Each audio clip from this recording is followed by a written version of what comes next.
All right. Good morning, everyone. Welcome to Next Level by Association. Those of you who are members, you guys know how this works. Every week I bring on a special guest to share their story with us.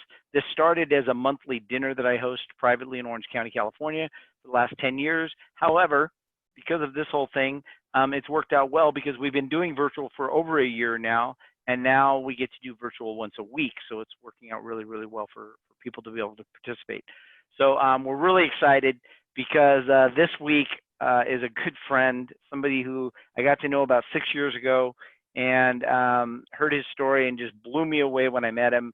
Blew me away since I've watched and seen how he interacts with people, seen how he and his family have really just stepped up. It's been amazing to watch what they've done. It's been so incredible to watch what Zach has accomplished in the last 6 years that I've known him, plus before that. But it's gonna, you guys are gonna love this guy's heart and his story. And he's not a professional speaker. He is a great human being that has a great story to tell. And so I've been saying we just want to get his story out there more and more and more. And I would like to ultimately see you start getting paid to speak and do some big things. I think there's some great stuff. So that being said, Zach, welcome, man. Thank you so much. I really appreciate you asking me to be on here, and I am totally excited to share my story with everyone. Absolutely. Well, I appreciate you coming on. I know it's kind of last minute, and I know it's a holiday, and I know you're going down to Temecula as soon as this is over. So we will try and keep it sensible and time-wise and everything. But let me just tell you, Zach, I have always been impressed with you from the day we met, and you know, your story is so amazing. But just to see how you've adapted, and you know, we were just talking before we got online or before we opened it up, and we were just talking, and you know, you were saying that you can't imagine not being able to see, that's a big thing, and yet you can't move, you couldn't move from your neck down, Yeah. and you know, you think, man, either one of those would just petrify me, and probably, you know, I'm not so sure that I would handle it as well as you have, and I've seen you have to deal with struggles. I mean, I've seen you wanting to go to a Ducks game or wanting to go someplace and couldn't go, Mhm. and a lot of that has changed now because you've got your car and all that stuff. But when this first happened, you know, you were 15 years old, right? Almost 16, Yeah. and you were at the beach hanging out with some buddies, right? Correct me if I'm wrong. And Yeah. then you wanted to go back in and swim one more time, and and what happened? Yeah. So I was at the beach all day. It was in 2010. It happened to be Memorial Day, May 31st. That's Memorial Day just happened to fall on the 31st. And so I had the day off from school. It was Monday. I was super stoked. I was a freshman in high school, 15 years old. And so I always loved taking time off from school whenever I could. And Wait. It was Memorial Day? yes, it was Memorial Day, but I don't consider Memorial Day my injury day. I consider the 31st. Memorial Day just Gotcha. happened to fall on the 31st. Gotcha. Okay. Yeah. Wow. So I actually, didn't realize that. when you invited me to speak, I was like, oh, I wonder if he's doing it because of Memorial Day. I had no idea. I had no idea. Yeah, and I was like, Wow. oh, that actually turns out pretty cool. So I was like, yeah, I'd love to do it. But Cool. yeah, So so it was on Memorial Day 2010, and I went to the beach with a group of my friends. I want to give like a little background about the type of person I was. yeah. So I've lived in Southern California my whole life. I'm 25 years old right now, and I grew up going to the beach pretty much every summer with my mom. I remember her taking me there, you know, every week at least, and going in the water, boogie boarding. I was a very active child growing up. I'm the oldest of four siblings. I have three younger, and you know, I've always been attracted to extreme sports. I really enjoyed surfing, riding dirt bikes, skateboarding. I took boxing classes. I did karate. My freshman year of high school, I wrestled. And so one of the things that I always like to say that cracks me up is my mom has told me multiple times that I was more work by myself than my three younger siblings combined. And so I'm a little proud of that. But Wow. Yeah. Yeah. Own that. Yeah, so I Love it. played the role of the typical older brother very well. I love to pick on my little siblings, not in a mean way, but I was a very hands-on physical older brother. I like to physically do stuff to them, and I would, when I was told not to do something for some reason, I wanted to do it more just to get the reactions. So Hmm. I was definitely kind of a handful, a wild child, and but yeah, that's just kind of a little bit about the person I was before my accident. So going back to that day, I went to the beach with one of my best friends, Travis, who I've known him since preschool. So he's basically like my brother from another mother. I would spend almost every weekend I can remember at his house, staying the night and just doing stuff with him. So I went to the beach with him, and we were meeting a group of his friends that I didn't really know at the beach on this day. And I convinced my parents to let me go. They happened to be going to a barbecue that day, but I didn't want to go. And I convinced them to drop me off at Travis's house. And we took the bus to the beach. So Wow. we hopped on, we had our boogie boards and got on a bus stop and went all the way down there. And it was a cool experience. I don't think we had done that before, maybe one time. And so, yeah, we got down there, dropped off at Newport Beach, 42nd Street, Yeah. and headed out onto the sand and found our friends. And as soon as we dropped our stuff down, we headed straight to the water. And I remember the water being really cold that day. I remember the sun being hot, but the water wasn't quite warmed up yet. So Hmm. I went to the edge of the water and had a wave roll over my feet. And I remember when the water hit my foot, it sent like chills up my spine because it was cold. But I didn't care. I was happy. I had the day off. Right. I was at the beach with my friends. Life was good. And so Yeah. we went into the water. We hung out there for a few hours and then decided to get out to get some lunch. And we ended up walking to, I don't remember the name of it, but it was a local sandwich shop that we walked to get some lunch. Then after we ate, we walked back to our spot and kind of just laid out on the sand. And then before we knew it, the day was already coming to an end. And Mm. we got a call from Travis's mom. She was coming to pick us up. So we were like, okay, we probably have about 30, 45 more minutes until his mom's here. So let's go in the water one more time before we go. And then, so I remembered the water being cold that day. And so I had grown up at the beach knowing when the water's cold, the best way to get used to it is just jump right in. And so that was kind of my mindset going back into the water. And we all stood up and started running towards the water. As soon as my feet hit, I saw a wave coming at me. And in my mind, I was like, okay, I'm going to dive into this wave and just get used to it really quick. And so Travis was right next to me to my right. I remember looking at him and then looking straight ahead and dove headfirst into this wave. And I ended up diving headfirst into a sandbar that was underneath the water, which is basically, I don't know if anyone else has been at the beach. Sometimes it'll be super shallow and then it'll get super deep and then it'll be shallow again. So it's kind of just like hills of sand that are underneath the wave that you can't see. And the current was pretty strong that day. And so that's why I think there was just sandbars and they were moving throughout the day as the current. And I unfortunately just dove into the wrong place at the wrong time and hit the sandbar head first. I didn't know at the time, but I instantly broke my neck and suffered spinal cord damage, which paralyzed me instantly. So I was laying face down in the water, still fully conscious. I was aware the whole time. And all of a sudden, I just couldn't move anything. And it was an indescribable feeling. My entire body went completely numb. The best way I can describe it is kind of when your arm or leg falls asleep, not the feeling of like ants it's all the tingling feeling, but kind of the numbness and lack of sensation is how my entire body felt.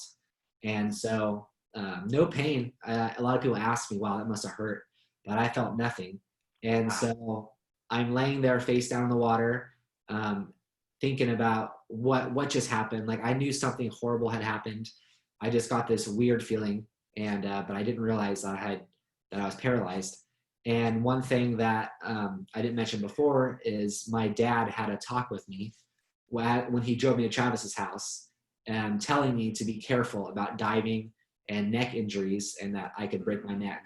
And he knew the type of kid I was. You know, I was a Right. happy child. I like to push the limits. And I was just super active and stuff. So it's crazy thinking back, you know, that he told me that. And when I was laying face on the water, that conversation went through my head, and I was like, oh my God, it just clicked. I realized this is what breaking my neck is like and getting paralyzed. I had just done that. So after I came to that realization, you know, I'm laying in the water, you know, I'm 15 years old. I know the type of kid I was. And I thought my friends were going to look at me and just be like, oh, he's just messing around, you know, doing typical Zach stuff. I was a jokester. And so I figured by the time they realized that something serious had happened, I would have drowned basically. And so with those thoughts running through my head, you know, I pretty much accepted that I was going to die that day because I didn't think they would be able to understand what happened or realize something was wrong in time. Yeah. So I started thinking about, I didn't get to say goodbye to my parents. You know, I'm 15 years old. This can't be how, you know, I go out. I'm way too young. I have so much life to live. And there's absolutely nothing I could do. I couldn't even lift my head or turn my head out of the water to take a breath. And so, you know, I was like, wow, this is it. God, you know, I prayed to God asking him to save my life and just not letting today be the day. And so I don't know how long I was face down in the water for. And then all of a sudden I felt this weird feeling on my back, like a very, very light feeling, like someone had like tapped me. Someone came over and like poked me on my back. And so I remember like feeling, okay, what is that? What is that? But I had no idea. And it was my buddy Travis who. And you're still face down. I'm still face down in the water. And so again, I don't know how long I was underwater. Oh, man. You know, it was definitely over 30 seconds. Wow. I always say like a minute, but I don't really know exactly. You know, time goes by really slow when you're like that. Right. And so after you know, my injury, I ended up talking to him, and I asked him, I'm like, dude, like what happened when you like came over? And he's like, I saw you floating face down, and he's like, I want to mess with you. So I ran over to your body and slapped you on your back as hard as I could. And I was like, are you serious? It felt like you just like tapped me. He's like, no, dude, I slapped you on your back so hard. And he's like, I slapped you and like you didn't even flinch. And he was like, I remember thinking to myself, wow, that's really weird. And then after that, he started to see my body float back out with the tide. And for some reason, he's like, dude, when I saw that, he's like, I knew something was wrong. He's like, something just told me to flip you over and pull you out of the water. And, you know, it had to have been God, because I know Travis isn't like a super religious person. And I don't know, him telling me, he just got this like sense, you know, that something was really wrong with me. And so then I just remember being flipped over to my back, and I was staring straight up into the sun. And I took a huge breath of air, and he's like, I heard you like take a huge breath of air. And he's like, I don't know, but he's like, my instinct was I just grabbed you under your armpits and started pulling you out of the water. And so I was 160 pounds my freshman year of high school. I was 5'9". I was a year above all my friends. And so I was a lot bigger. And Travis is like, he was probably 130 pounds, you know, 5'6", a lot smaller than me. And he was pulling me out of the water. And so while I was floating in the water, my weight was really light just because of the water. And so once he started getting me closer to the shore and my body started, you know, getting out of the water, I was just pure dead weight. And he was struggling to just pull me out of the water. Waves were coming over like my body and hitting me in the face. And he was trying to keep my face from getting hit with the waves and pull me far enough out of the water where I was basically safe. So I remember being pulled out of the water, and then I looked out of the corner of my eye. I could see my arms above my head. And once he got me to a safe enough spot, he let go. And I remember just looking at my arms, and they flopped to the ground like they were not a part of my body. They were like wet noodle arms is how I describe it. And seeing that, just like, I don't know, I got another hit of just like, wow, this is serious. And, you know, I tried to move them, and it felt like my arms felt like the heaviest thing in the world. I couldn't move them, Crazy. yet I saw them attached to my body. And so I believe I was in shock at the time because I knew I was like, I can't move, get a lifeguard, but I couldn't talk. Nothing was coming out. And I remember Travis looking me in the face, like what's wrong? What's wrong? And I kept trying to say something and nothing would come out. And then eventually, finally, I just kept repeating myself, I can't move, I think I'm paralyzed. And so after a while, it clicked, and like I saw the look in his eyes, and he just left and ran to get a lifeguard. While he was doing that, everyone else I was with at the beach that day was getting out of the water and came over to me and was like, all right, Zach, this isn't funny, like stop messing around. And I just kept saying, like, I'm not joking. And then Travis came back with a lifeguard, and again, I just kept saying, like, I can't move anything. I think I'm paralyzed. And so he was like, okay, like, don't move. I'm going to call 911. And then I'm just laying there, in the sand, wet. I'm like covered in sand because he just dragged me out of the water, and just looking up into the sun, and just, I don't even really remember everything, but Travis was like, dude, you were just like crying and telling me you can't move and stuff. So I hear the ambulance sirens in the background, and I remember thinking to myself, how weird is it? Because I know they're coming for me. I hear sirens all the time, and it was just something different, knowing that they were coming for me. And so, they ended up getting there. The first thing they did was put my neck in a brace. And then they were asking me questions. They lifted me onto a stretcher and then put me in the ambulance, and then asked one of my friends, like who knows me the best, who like knows my contact information.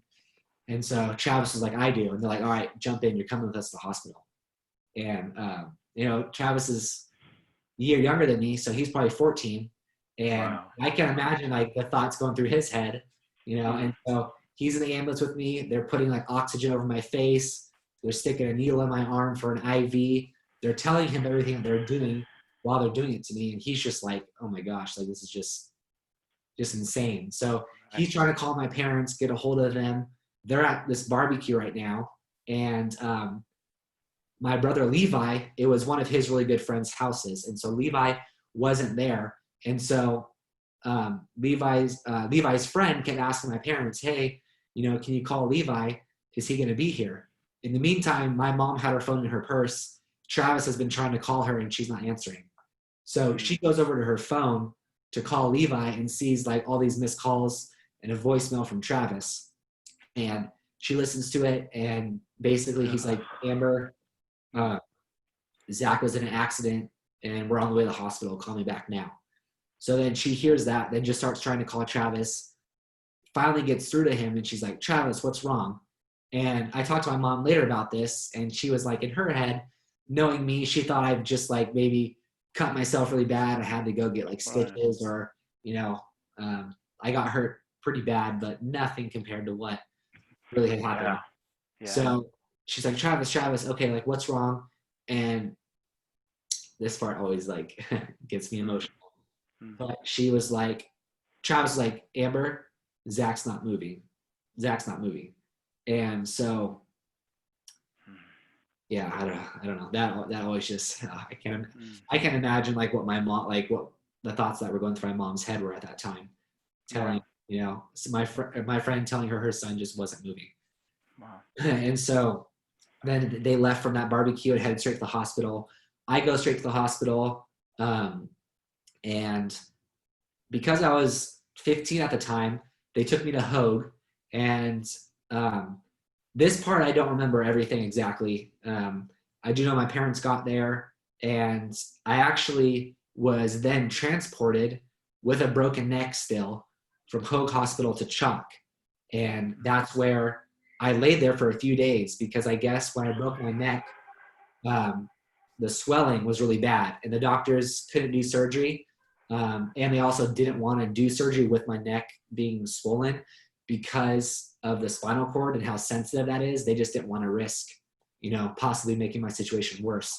So I actually laid in a hospital bed for a good 2 to 3 days. Oh, and it was Memorial Day, so there was no surgeons. Right. All the doctors like weren't working, and the ones that were working already had scheduled surgeries, so no one could do an emergency surgery on me. So I believe that was Monday, and then I think it was Wednesday when I actually had my surgery.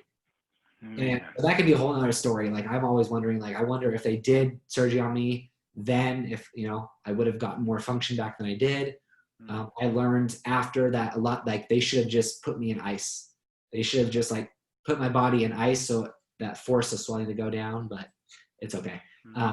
So then I go to Chalk Hospital. They do the surgery. I remember waking up, not really knowing where I was and trying to like move. I couldn't move. And then I tried to talk to like call a nurse, but I had a huge tube going down my throat into my lungs that was helping me breathe. So I woke up with this tube in my mouth, and all I could try to do was just like push it out with my tongue. And then a nurse came and was like, okay, Zach, like stop, stop, stop. She explained who she was. There's a tube down my throat. She's like, let me go get the doctor. And so the doctor comes in. He's like, all right, Zach, I can take this tube out of your throat, but if I take it out and you can't breathe on your own, I'm going to have to put it back down while you're conscious, and it's not going to be a pleasant thing. So he was like, blink once if you understand. And I blinked once, and he's like, all right, blink twice if you want me to take it out. And I blinked twice. And so he took this tube out of my throat, and I remember just like tripping out and seeing like how long it was. I was like, how is this thing like down my throat? And thankfully, I was able to breathe on my own. And they put just like the little oxygen mask under my nose so I could get some little more oxygen to my brain. And then after that, I remember having my parents come in, and I just wanted to get up and give them a hug, but I couldn't do that. And so I remember telling them, I had a smile on my face, and I was like, it's okay, Mom, I'm still alive, still not really understanding the severity of my accident. Right. And so basically, I told the doctors, just don't sugarcoat it. I don't want you to beat around the bush. I'd rather you just tell me up front. And so they basically told me that I had broken my neck and suffered spinal cord damage. I completely shattered my C4 vertebrae. So when my neck was broken, I had broken pieces of bone floating next to my spinal cord.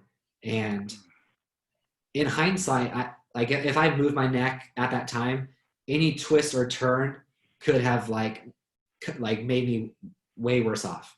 So I think back as Travis was pulling me out of the water, and then letting go of me on the sand, how I didn't like move my neck more and get more paralyzed.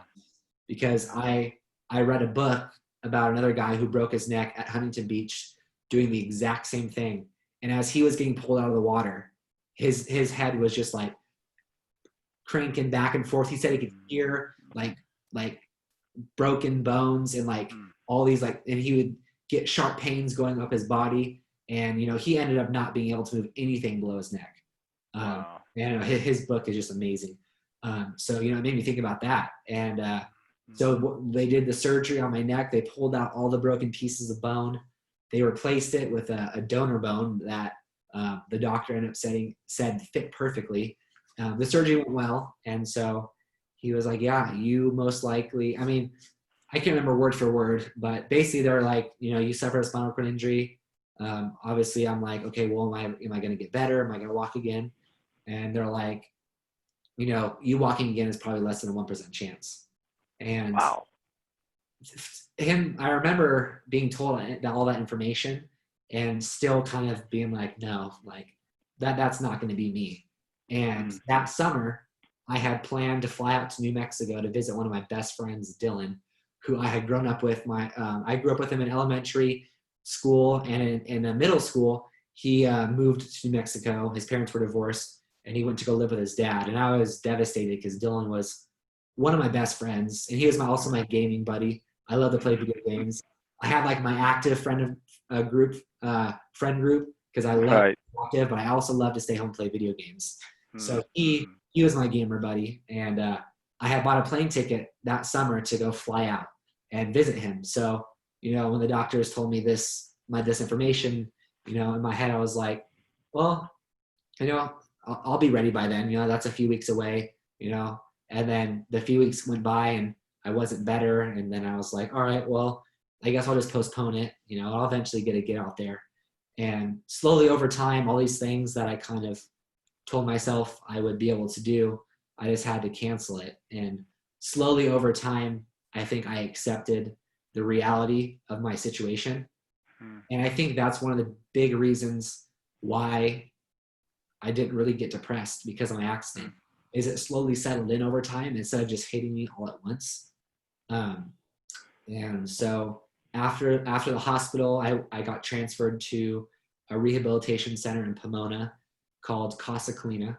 And from the hospital, I went there and I was there for about 8 or 9 weeks, basically just learning to live my new life in a wheelchair and doing physical therapy. The doctors always tell anyone that has a spinal cord injury, you're going to get the most movement back within the first year. So do as much physical therapy as you can. So in our heads, we're like, yeah, okay, let's do that. So I did as much physical therapy as I could. In hindsight, that's not necessarily true. People get function back, years after the injury. It's really weird, but I know a lot of stories that people have gotten movement back they never had 5-10 years post-injury. And so after Costa Colina, they were like, all right, well, you can only stay there for a certain amount of time, and they basically kick you out, and you're on to basically live your life now in a wheelchair. And while I was in Casa Colina, my dad was remodifying our bathroom because I now had to have a roll-in shower. And luckily, I lived in a 1-story house. And about a year before, my parents had just remodeled the floor with hardwood and tile. And before that, it was carpet, which is great because carpet and wheelchairs don't go together. And, yeah, he was basically making some small modifications to the house. So when I went back home, it was all ready. And then he installed a ramp that goes in our back slider door that I can roll in. And so, yeah. I love your mom and dad. Your mom and dad are just heroes to me. Yeah, solid people. I think also a big reason why I've been able to handle my accident the way I have and, maintain a smile on my face is just because of the support system. Yeah, definitely. So I got to ask you though, because, now you're facing it in today's time when we hear this new normal, right? We hear this new normal. Yeah. New normal. It's like, no, you were facing a completely new normal and for the rest of your life.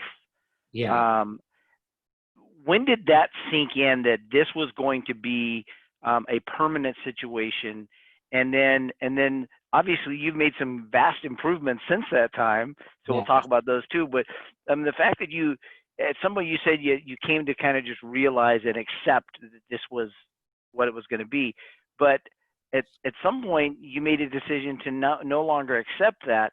And what was normal that became a new normal is now completely eradicated with a whole completely new normal for you now. I'm engaged, driving a car. We're going to talk about some of that. This is cool stuff. Yeah. Yeah. I don't remember a specific time when it just hit me. Like I said, it was weird. I kind of slowly accepted little things over time. And then by the time, I really fully accepted it, I was like, you know what? Okay. This is the reality of my situation. What do I need to do to just still live my life and, and create a future for myself? I think that was my ultimate question and fear was, okay, I'm paralyzed. What happened. I can't go back and I can't change that day, but what can I do to create a future for myself? Because now I'm a quadriplegic. I have use of my arms, but I have no use of my wrists or hands.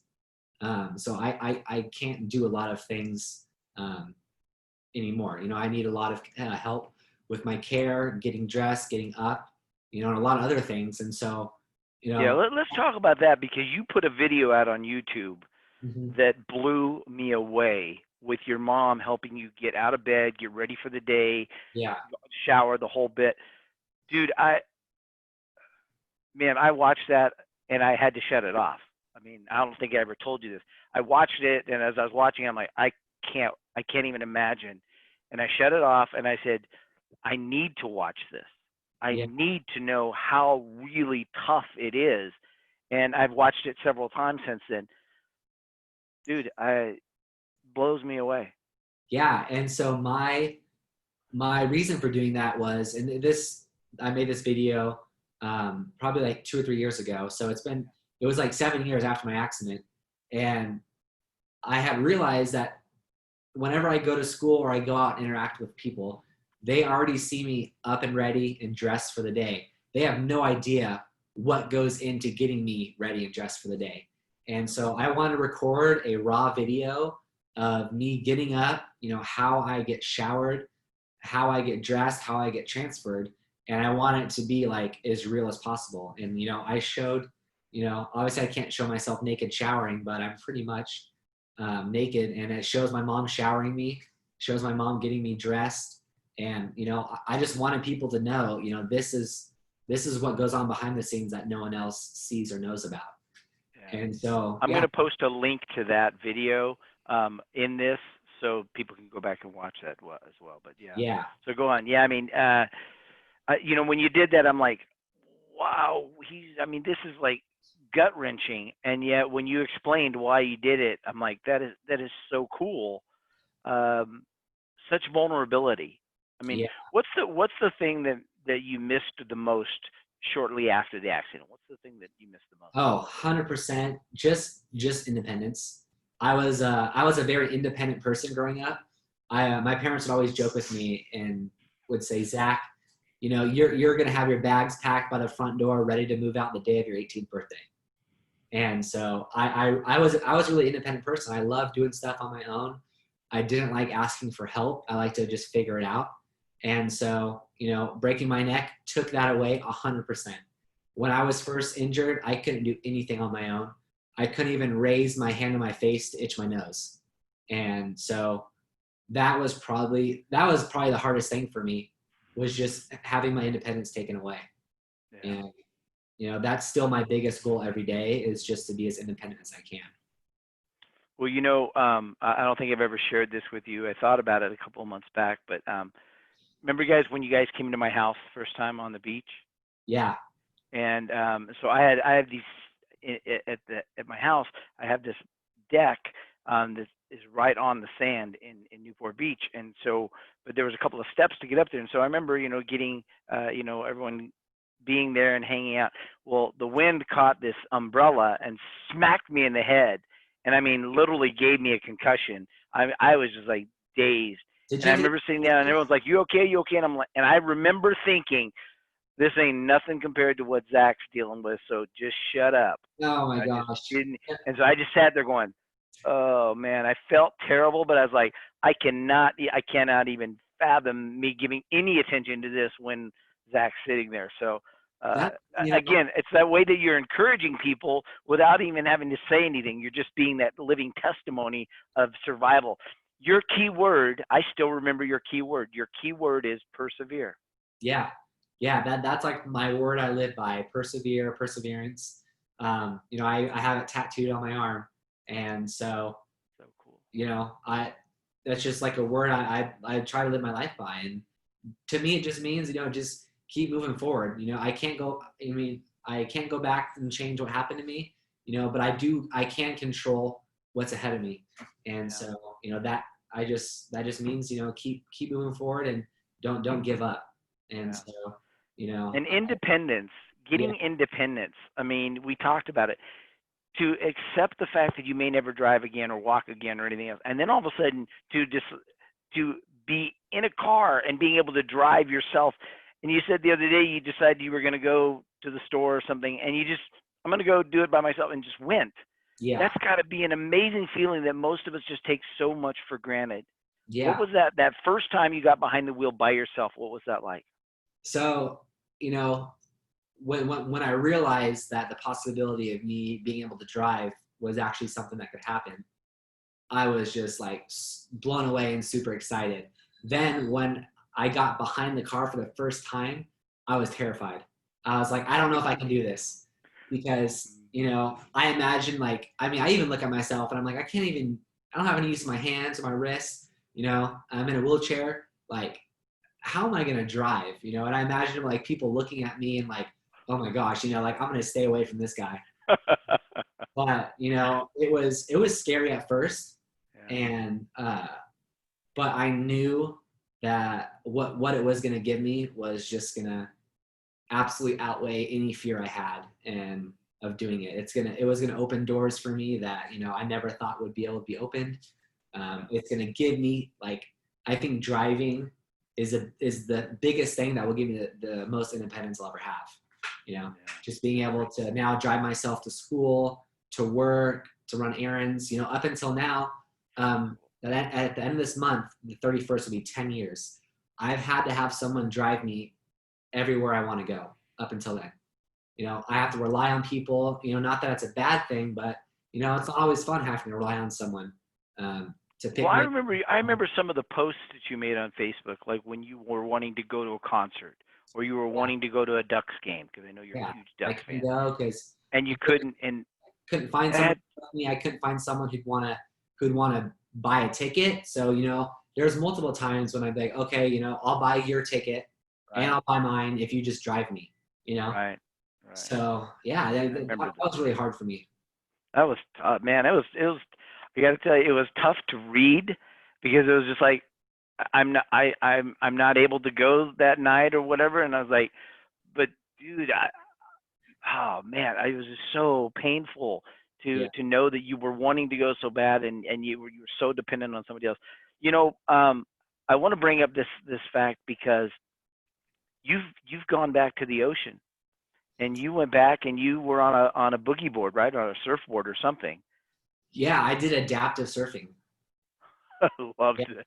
So it was like, it's already summer again. So it was last year, and there's an event that is put on every year. It's called Life Rolls On, and they basically are an organization that helps people with any type of disability. You don't just have to have a spinal cord injury, but they basically gear you up with like 10 volunteers, and they get you out on the water on a board, and they get you out and they push you into a wave. And there's people set up throughout the water on your way back, in case you fall off, because that happens. And I had known about it for years, and I actually went 1 year previously, but kind of chickened out because I was a little scared, and also didn't. Little scared, dude. I would be petrified. Well, it's funny. The biggest part for me was the first time I went, they wanted people to put on a wetsuit, and I'm like, you know what? I didn't want to go through the amount of work it would take just to get me in a wetsuit. And so I kind of used that as my excuse. And I was there that day. I hung out. I watched it happen. It was awesome. But, I just don't think I was ready. Then like a few years later, which happened to be last year, I was like, you know what? Like, I want to do this. Like, it would be such a cool thing for me to do and accomplish, especially because my accident was in the water. And so, last year I did it. And I also I made a YouTube video about that as well. And so that was so cool when I saw that. I was like, yes, man, that is truly facing the fear and overcoming it. Yeah. Well, before that, a few years before that, this was probably even more, I don't know, monumental for me. I can't think of the right word, but a few years after my accident, I was at my church, and they announced that they were going to do a baptism at the beach, and I wanted to get rebaptized, and I volunteered. And normally they went to a special beach that had this cove that didn't have any waves, and that's where they did the baptisms, but it was not accessible, and I couldn't get to this cove. So I had to go out into the water where the normal waves were coming, and I had people carry me. I had a wall of people in front of me that were trying to block the waves from hitting us. And I had my dad and my brother hold me in the water with my pastor right next to me, and then they just dumped me under the water. And I wanted to do that because I thought it was like a double rebirth. A double, thing for me to do on top of, breaking my neck in the ocean and then getting baptized in the ocean where I broke my neck. And so, that was an amazing experience. That is so cool. So let's you went to college. Yeah. You're now getting your master's? My master's in counseling. Yeah. So dude, you're unstoppable. Yeah, you're a beast. I wish you would have known me before my accident, because I did not give a crap about school. I was happy with C's. All I cared about was that I passed. I was not an academic student. I never planned on going to college. I was satisfied with having a high school education. And so, yeah, my freshman year, I'm never planning on going to college. After I broke my neck, my sophomore year, I was homeschooled. Then my junior and senior year, I went back just for my electives so I could interact with my friends. I was very adamant that I did not want to get held back. I got the option to take a year off from high school, but I did not want to. I wanted to graduate with all my friends. So then it wasn't until my senior year that I heard about a scholarship program that helps individuals with spinal cord injuries pay for college to get an education. So my senior year goes around and my mom's like, Zach, have you thought about what you want to do after high school? And I was like, no, honestly, I don't know what I want to do. And she's like, well, what about college? And I was like, yeah, I guess, I don't know if I have the grades. I sure as heck can't afford it. But after a while, I applied for the scholarship, got accepted. My senior year of high school, which is supposed to be the easiest year, ended up being my hardest because I didn't take any of the prerequisite classes in order to even get accepted into a university. So I took 7 classes my senior year, passed them. I graduated. This was probably like my first big accomplishment since my accident. I had 2 of my physical therapists drive down from Carlsbad, where I was doing physical therapy, and they brought a walker. And they helped me walk in front of my entire graduating class to get my diploma. And so I have a video on that as well. And yeah, that was just a great experience. But after that, I went right I graduated that summer, and that fall I started my first semester at Cal State Fullerton. And that college was there's so many things I could talk about. One I want to talk about briefly, just because it was a huge deal to me, was I got to live on campus for about a year and a half in on-campus apartments. The dorms were too small and not accessible for me. I didn't know that they had on-campus apartments, but they usually give those to the juniors and seniors, not freshmen and sophomores. But they made an exception for me, and I had a 4-bedroom, 2-bathroom apartment, and they gave me 3 rooms, 1 for me to sleep in, and they're tiny. So with my medical supplies, that took up my entire room I slept in. Then they gave me an office to have my books, just to have room where I could go do my schoolwork. And they gave me a 3rd room for a caregiver to sleep in, but they only made me pay for 1 room. So they were very accommodating and super cool. I think partly because I was the first quadriplegic that they had living on campus. So, I think that made them look a little good, but it also benefited me. So, that was awesome. And awesome. I got to experience what it was like living independently, not with my mom. I lived with just a caregiver. And he didn't live there full time. He just slept there. So during the day, I was on my own. And, I think that was the first time I really got to experience true freedom and independence, and I got to live a little bit of that college lifestyle, staying up late, going to bed when I want to go to bed. And it was awesome because I could just roll out of my building and go to class. And, that was like the first taste of independence that I got. Yeah. And after that, I was hooked. So you bring up a great point, this caregiver. And now you have a new caregiver. Let's talk about this new caregiver, because it sounds like it's a lot more appealing than the last one. Yes. Yeah. So, I've had multiple caregivers in the past, but my main one right now, especially with the COVID-19 going on, is my fiance, Brianna. And so we met each other a little over 2 years ago. We met online on a dating app. And so I had been wanting to do dating after my accident, but, probably for the first 6 years after my accident, I was really insecure about my wheelchair. And on top of the fact that, I don't have my hands, I don't drive, I can't pick up a date, I think by then I had taught myself to feed myself again. And so I had a lot of insecurities and did not do any dating after my accident. I wanted to, but I just was not confident in myself. And so, that was when like online dating kind of got pretty big. And so I downloaded a few different apps, went on some dates, So how did you overcome that? I mean, the insecurity. I mean, we're insecure about the stupidest thing: our hair, a pimple, all this other. And then here's the thing: you're in a wheelchair. You can't feed yourself. You can't do all this. How did you overcome that? Well, it's forcing yourself to go out of your comfort zone. There's no easy thing. I was scared shitless to go on my first date with a girl, but I was like, I'm never going to do that if I don't force myself to do something I'm afraid of.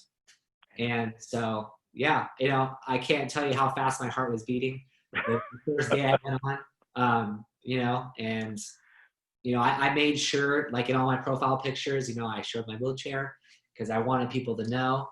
And, the first day I went on, we just talked, and, it was awesome. It went way better than how I thought it was going to go in my head. So that kind of gave me the confidence to keep doing it, and I went on more dates. And at that time, I was looking for something serious. I wasn't the type of guy that, just wanted to have some one night stands or just have a fling with a girl for a little while and then move on. Right. I was looking for something serious. And it's funny, all the girls up until then, at the point I was like, after a while, I'm like, okay, I'm developing feelings. I want to, be official. A lot of them didn't want that. So, I was like, well, if this isn't going to go anywhere farther than what it's going to be, I don't want to hurt myself because I know I'm going to get hurt. They ended up getting hurt too and stuff. So I was like, after that, if I date someone and we are not on the same page, then I'm just not going to do it. And so I stopped for a while, then re-downloaded apps, didn't find anything, got kind of frustrated because I was being impatient, and deleted the apps. And then I got a random message on my Instagram from a girl who ended up being Bree. And she had found my profile on a few different dating apps, messaged me on there, but because I had the apps deleted, I never got them. Luckily, in my bio, I left my Instagram tag. And so she looked me up on Instagram and then reached out to me on there. And and then I came to find out she lived in Temecula, which is like a solid hour away from me. Mm-hmm. And, instantly that discouraged me because at the time I wasn't driving. I'm trying to look for something serious. I don't want to do a long distance relationship and I can't get out there. So I ended up talking to her, kind of explaining my situation, and she's like, well, I'll come out to you for our first date. And I felt super bad. I'm like, even if she comes down, like, I'm honestly like, don't see the point of this. But she was super, cool with it. So I was like, all right, what's one thing gonna hurt? One date. We'll see what happens. She drove down to me, picked me up at my parents' house, met my mom and my grandma for the first time. This is the first time I'm meeting her in person. She has to learn how to tie my wheelchair down in my wheelchair accessible van. Then we drive off to go on a date. And so, it was probably one of the best dates I ever had in my life. I disclosed basically almost everything I'm talking to you about right now, just of my accident, what happened to me, the things I can't do. And she talked to me about some trauma that she went through in the past. And we just opened ourselves up. We talked about things that people probably haven't even talked about when they've been dating for 6 months. Right. That, so we just shared our deepest, darkest secrets. We went and got sushi. It was a bonus that she loves sushi because I love sushi. So I was stoked that she liked that type of food. And then after that, we went and got Starbucks, and then she dropped me back off at home. And then after that, we went on a few more dates, and then I asked her to be my girlfriend. Then we dated for a while, long distance. And then I got this opportunity to live in this apartment building where I am now. And we ended up moving in together. And so, now we're living together. We lived together for over 1.5 years. I asked her to marry me. We're engaged. And so, Man, life is good. I'm going to school still. And, like I said, going back to college, I can honestly say, like, I never would have thought that I would have a college degree, let alone be pursuing a freaking master's degree. That's so cool. You have more courage than me because I didn't even finish college. So you're already way ahead of me. I like to say that, in these 10 years I've been paralyzed, I believe I've honestly accomplished more in my life right now at 25, almost 26, than I would have in my entire previous life had my accident never happened. So, Wow. Wow. you know, it really is, you know, it is Yeah. amazing if I look at the things that this disability has, you know, allowed me to experience. You know, the doors that's open for me. There's no way I would have had a college education had my accident never happened. So I heard you call it a disability. I know some people get offended when it's called a disability. How do you feel about that? I mean, I what's your take? personally, it doesn't bother me because, you know, in a way it is a disability. But there are, actually, I'm even learning in my counseling, my counseling class. One of them we learned about, you have to say, you don't say a disabled person, you say a person with a disability is like the right terminology for the counseling field because you don't want to offend them. But to me, Right. you know, it doesn't really bother me. You know, so uh, yeah. Well, hey, I want to open it up for people to ask questions if they want questions. We got people watching on Facebook Live too, but we can only take questions here. So if you guys have a question, go ahead and raise your hand so we can do that. I want to be respectful because I know he's got to get going to Temecula, down where Hope's at. Yes. So And if we go over past 11, that's okay. okay, okay. So who wants to ask a question? Okay, Flo, let's go ahead. I'll unmute you and you can bring yourself on camera. Flo, there she Hey, is. Zach. Hey, how's it going? Thanks for sharing. Gosh, the other day we had a person on with no arms, and she embraced she called it uniqueness. And Yeah. you're another one that is truly embracing your uniqueness. So thanks again for sharing. Um, I just wanted to say, what's next for Zach? I know you've got a lot going, Yeah. but what's next? No, that's a great question. So right now, my main priority is to finish my master's in counseling. I'm only going part-time, mainly because actually where I live, it's affordable housing, and in order to qualify, you can only be a part-time student, which I thought was a little ridiculous, but I can see because they want people that live here to be working part-time and going to school. But the whole reason I'm getting a college education, a master's degree, is so I can work. So I'm only going part-time. It's going to take me longer. I just finished my halfway mark, my 2 years. I have another 2 years and then I'll be done. And right now with this whole COVID thing going on, all my classes got switched to online, and, you know, I have a lot more time on my hands. So even with school right now, you know, I kind of feel like I'm lacking purpose and meaning right now. I have been using a lot of my time just going on my phone, playing video games and watching Netflix, you know, and so that's something that's been, at first it was nice, but now I'm like, all right, Zach, you got to do something more productive with your time. So I'm currently trying to write a book about basically a memoir about my accident and everything that's happened, everything that I've learned and stuff. So I was super productive with that when this first thing happened. And now I'm just like, oh my gosh, I dread it, but I force myself to do it because this is something I really want to do. And so right now I'd say working on school and working on my book are my two big things that I'm doing right now. Awesome. Well, good luck with that. And I know for sure knowing you'll accomplish it. So great. I'm Thanks. excited. All right, let's see. Go, Cindy, go ahead. We need to take everyone off of camera while somebody's asking a question. So if you're on camera now, go ahead and take yourself off. And I see Hope raise her hand, so she can go next. Yeah, and Christy had raised her hand too, so okay, I'm just trying to go in order. Yeah. Christy, go ahead.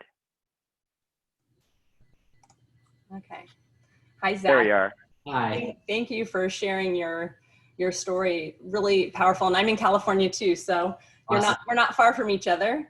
And my question for you is, you know, going into counseling, do you have a certain focus of a certain age group you'd like to work with? What is really calling you? Yeah, no, that's a good question. And that's something I'm actually currently struggling with because, you know, obviously I never planned on going down this path, but, you know, through my undergrad, I got my bachelor's in human services. And there was a class that I took during the summer called Character and Conflict. And it was basically like a therapy class where we broke into small groups. Each week we'd have a topic, whether it was death, love, meaning of life, all this different stuff. And we'd have to talk about very personal and deep stuff. And I was told before going to this class that, this class is going to be emotionally draining. It's going to be extremely rewarding, but you are going to feel so uncomfortable, and, you're going to have to definitely step out of your comfort zone. And that class, I felt in my natural habitat. I was going to say, did you say, look at me, I'm walking out of complete uncomfortable the rest of my life? I mean, yeah. I was like, that was probably the best class I'd ever taken. It was like the first time I realized I actually look forward to going to class. And, I'm an open person myself, so I loved sharing. So that class made me think about going into counseling. And now that I'm in counseling, with my disability, being paralyzed, and even before my accident, I have never been an extremely emotional person. And especially with how I deal with my disability, I don't pay attention to a lot of the negative emotions that come with it. It's easy for me just to think about all the things that I can't do anymore, the things that I lost, and so I just don't really give those thoughts the time of day. But because of that, and I'm like, great, I'm going in counseling, I can't be like that. I got to be a more emotionally sensitive, empathetic person. So, that's a question I'm still working on myself. If I could choose, I have always been drawn and loved crime and serial killers and trauma. And I feel like because it's such an intense thing, I feel like that's something I can handle, and that would give me meaning. So whether that's working with children who have been sexually abused, children who have been kidnapped, or any age group, but I think it would be awesome if I could find some type of counseling job where I could counsel people that have been through a traumatic event such as myself in the police force, or working with other people who have suffered a life-changing disability or who have gone through a life-changing accident. I feel like that would be powerful route I could go down. Yeah, I don't know exactly, but something intense. I like intense. Kind of fits your personality in general, right? Yeah. I love watching, Law and Order, Criminal Minds, stuff like that. It truly intrigues me, and it's something I've always been drawn to. I always go back to it, and so hopefully I'll find something like that. I'm sure you will. And I think, just the thought in you having your experiences. Yes, you're learning in school, but so much of what you're bringing in is really who you are and who you've developed yourself to be in life. And yeah, exactly. So I really, I'm excited to see where this path is going to take me. It's exciting. Well, thank you very much for sharing. Yeah, thank you for the question. Thank you. All right, Hope, go ahead and come on, and then we'll do Ruth. Zack, wow, your testimonial is amazing, and I'd love to see you share your story everywhere because everybody needs to hear your story. And your tenacity is just brilliant. I applaud you for paving, the way for maybe mentoring others that are hesitant, that are in the same position as you. So I'm really proud of you, and thank you for sharing your story. Yeah, thank you. It is my pleasure. I love sharing my story. I'm not a motivational speaker. I remember the first time I did my speaking after my accident, and I was terrified. I think I was more scared knowing I had to go speak publicly than when my accident first happened. Right. But after I did it, the rewarding feeling that I had after outweighed any of the nerves and anxiety that I had. So yeah, I love to share my story and stuff. So yeah, I'm glad you guys enjoyed it. Awesome. Let's go with Ruth. Go ahead, Ruth. Bring yourself on. There's Ruth. Good morning. Hi, Zack. Hi. I was just thinking, how did your accident affect your siblings or friends? You were 15 years old. Did that had an impact in the way that they listen. They probably were more like, I should listen to my parents. And I mean, how did that affect them? Yeah, that's actually a great question too. And I talked a little bit briefly about the person I was before my accident.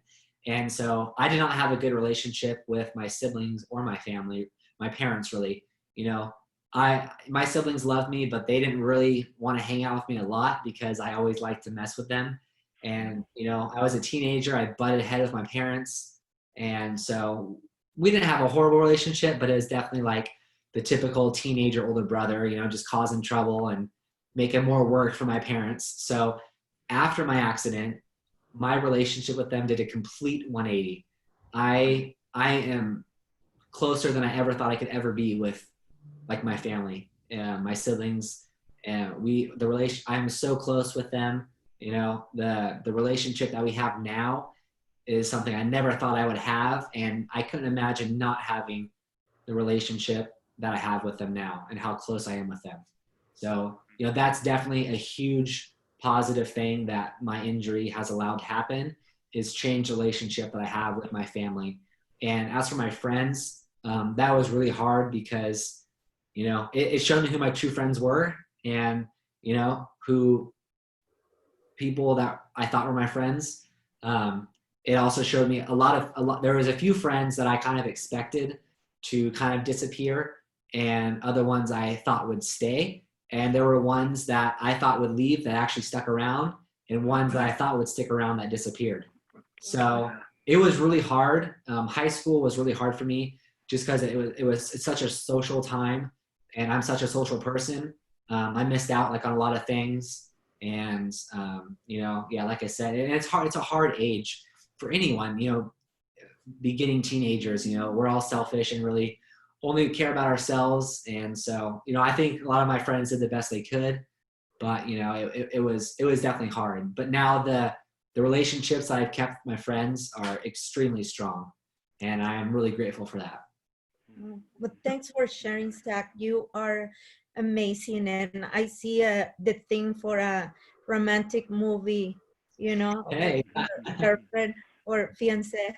yes, thank you. Yeah. Thanks for sharing. God bless you. Awesome. So go ahead, guys. You can come on back on. And Zach, as we close out, I just want to tell you once again how much I appreciate you being the man that you are, and being vulnerable, and being allowing people to see you over these years. I mean, like I said, I've only known you maybe 6 years, but I have just always every time I see or interact with you, come by your house and visit with you and your mom and dad, or you know, just see you online, it's always just, I'm like, wow, you can measure, you can see the growth in you, and that's so exciting. I can't wait. I can't wait for your book to come out. It's going to be phenomenal. And more than anything else, though, I can't wait for you and Bree to meet Bree. I've been at the house right after she left, or right before she. I've never met her. Can't wait to meet her, and I just can't wait to see you guys create such an amazing relationship, and fulfill your life, because your life. You know, I love the fact that you didn't see your life as stopping. Your life actually started from that point. And you I always say, you know, that was like my old life. The day my accident happened was when my new life started. And so, yeah, and I love that. Yeah, I don't know. A big thing for me is just my perspective. You know, I can look at my accident two different ways, and I choose to look at it as something I can learn and grow from. And, you know, I'm very grateful to still be alive with my family. There's a whole another talk I can go in about quadriplegics, and, you know, I have a lot of movement and function that a lot of other people don't. So, you know, just doing my best to focus on the things I still have, despite what I lost, has been a huge, you know, reason why I've been able to handle this so positively and stuff. And the other day I was scrolling through Facebook, and I saw a quote that some like motivational page posted, and it said, life is about 10% of what happens to you and 90% how you react to it. And I was like, oh my gosh, I love that. It totally hit me. And Love it. yeah, it's Uh, just, yeah, it's all about how I choose to react to my situations and stuff. Awesome. How do people get in touch with you, and what would you like them to do next? So if you want to get in touch with me, you can through Facebook or Instagram. I also have an email I can give you. And if you're curious, I have my own YouTube channel. If you type in Zack Collie, just my name, it'll pop up. And basically on there, I post, the point of me making that channel is just to educate and spread awareness about spinal cord injuries in my life. I have a wide variety of videos, anywhere from me doing, having my care being done, cooking. I've gone skydiving, I've surfed, I've made videos on all of that. So if you're just curious to kind of see some more things about me and how I do certain things, just check out my YouTube channel. But yeah. Yeah, awesome. So yeah, if you can tell us, I'll make sure that we post the YouTube channel and some other things in there as well. You're also going to be a part of the Next Level by Association Facebook group, so Yes. you'll be able to interact there, Okay. and you'll be able to get to meet everyone, and it'll be a lot of fun. And when this thing's all over and we get to actually do some live, we definitely want to bring you back and have you meet some people live, and because you're so great at interacting with people. So. Thank you. I'd love to do that, and then I'll give you my next life update when the time comes. Yes, absolutely. Hey, Zack, love you, man. I appreciate you. Love your family. Tell them I said hello. Give them a hug, and I will chat with you soon. Awesome. Thank you so much for having me. Absolutely. Have fun in Temecula. I will. Thank you. Bye. All right. So be high. All right. Bye, guys.